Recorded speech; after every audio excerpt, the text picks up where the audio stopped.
Bonjour à tous et à toutes, j'espère que vous allez bien et bienvenue sur la chaîne Pourquoi si, pourquoi ça. Aujourd'hui, on va faire le résumé de Spider-Man No Way Home. Oui, je sais, je commence par le dernier avant de traiter Spider-Man Homecoming ou encore Spider-Man Far From Home. La raison est toute simple. C'est que je veux traiter que celui-ci, car je pense que c'est le plus intéressant. Alors si vous êtes prêts, accrochez vos ceintures et c'est parti, générique.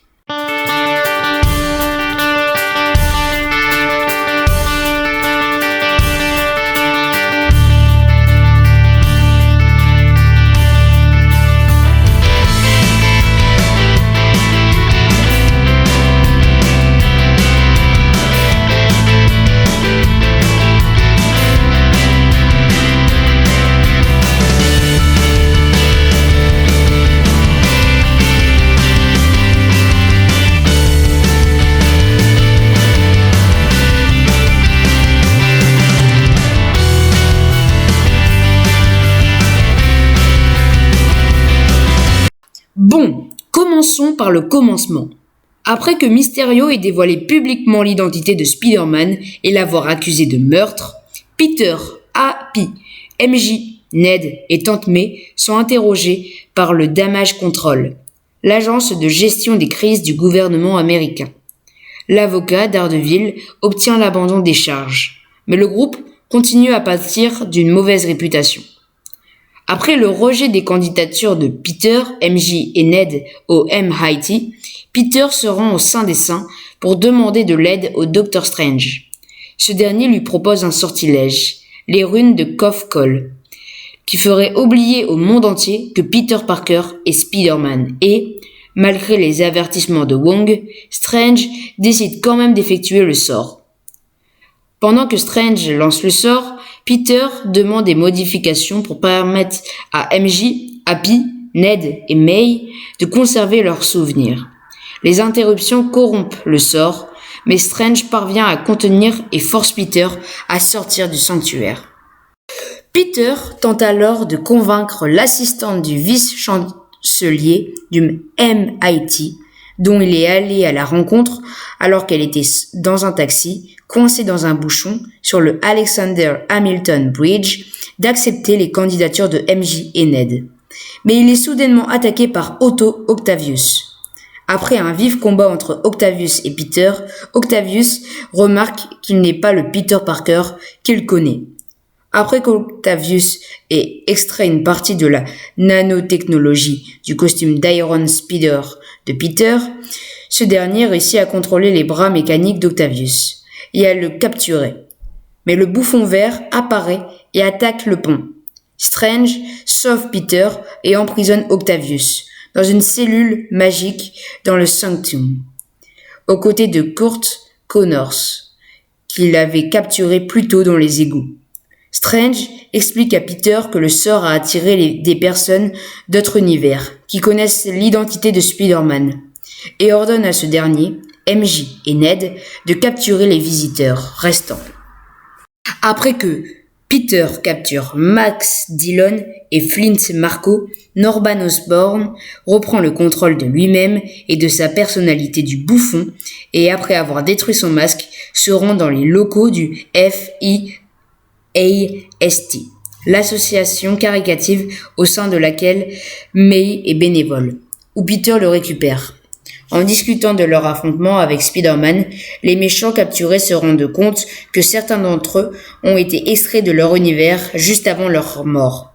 Strange prépare un sort contenu dans un artefact cubique, la Machina di Cadavus, qui renverra les méchants dans leur univers respectif. Mais Peter pense qu'il devrait d'abord les guérir de leur pouvoir et de leur folie, espérant que cela empêcherait leur mort à leur retour. Alors que Strange s'apprête à effectuer le sort, Peter vole la Machina di Cadavus et entraîne alors un combat entre lui et Strange, dans la dimension miroir au Grand Canyon. Après l'avoir battu, Peter récupère les doubles anneaux de Strange, enferme ensuite ce dernier dans la dimension miroir, confie la Machina di Cadavus à MJ et emmène les méchants dans l'appartement de Happy Hogan. Il guérit avec succès Octavius, mais la personnalité malfaisante du bouffon reprend le dessus sur Osborn et il convainc les méchants non guéris de trahir Parker. Alors que Dillon, Marco et Connors s'échappent, Osborn blesse mortellement May avec son planeur et s'enfuit. Avant de mourir, May dit à Peter qu'un grand pouvoir implique de grandes responsabilités. Ned découvre qu'il peut créer des portails en utilisant les doubles anneaux de Strange, que lui et MJ utilisent pour essayer de localiser Peter Parker. Il se retrouve à la place face à deux autres versions de Peter Parker, qui ont également été invoquées par le sort de Strange. Surnommés Peter 2, de l'univers d'Octavius, d'Osborn et de Marco, et Peter 3, de l'univers de Dillon et de Connors.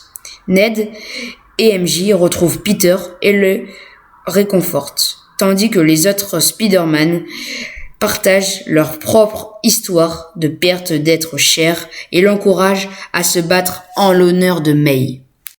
Les trois Peter développent des remèdes pour les méchants restants et attirent Dillon, Marco et Connors vers la Statue de la Liberté en rénovation. Là, Peter 2 et Peter 1 guérissent Marco et Connors, tandis qu'Octavius arrive pour aider les Peter 2 et 3 et guérit Max Dillon. Ned libère Strange de la dimension miroir. Mais Osborn arrive et détruit la machina di Cadavus avec une bombe citrouille, brisant la barrière séparant les univers. Alors que Strange essaie de maintenir la barrière, Peter 1, enragé, tente de tuer Osborn. C'est alors que Peter 2 l'arrête, puis est blessé par le bouffon vert en guise de revanche. Alors que le bouffon vert se réjouit de la mort de May, Peter 3 envoie le remède à Peter 1 qui injecte à Osborn, le ramenant à la raison et détruisant le bouffon vert une fois pour toutes. Alors qu'une multitude de visiteurs d'autres univers commencent à arriver, Peter se rend compte que le seul moyen de protéger le multivers et d'effacer Peter Parker 1 de la mémoire de tout le monde. Il demande à Strange de refaire le sort en ce sens, tout en promettant à MJ et Ned qu'il les retrouvera.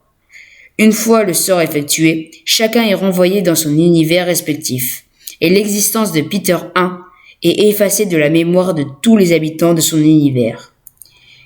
Peter rend visite plus tard à MJ et Ned pour se présenter à nouveau, mais se ravise finalement après s'être rendu sur la tombe de sa tante May et s'être rappelé de ses dernières paroles.